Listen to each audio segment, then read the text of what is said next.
بسم الله الرحمن الرحيم، والسلام عليكم ورحمة الله.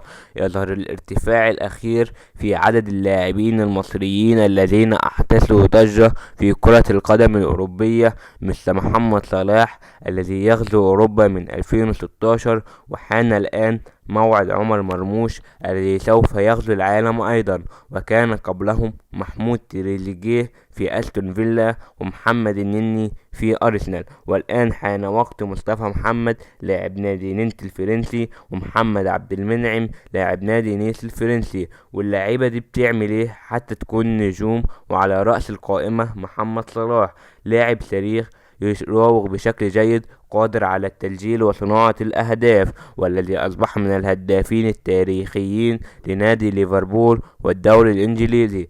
واللاعب الثاني عمر مرموش، لاعب سريع جدا ينطلق كالصاروخ، يراوغ اللاعبين ويسجل أهداف بطريقة رائعة وجميلة، وتسجيل الضربات الحرة. ومصطفى محمد لاعب قوي بدنيا، يسجل الأهداف بكل الطرق الممكنة.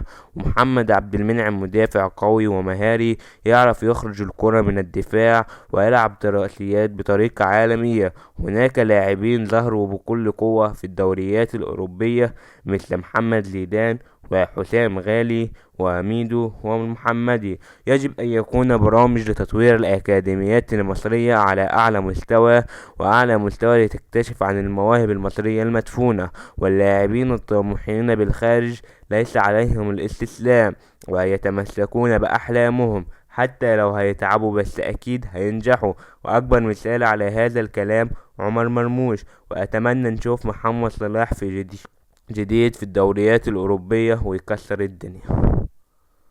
وسؤال حلقة النهاردة: ما هي جنسية اللاعب أكانجي؟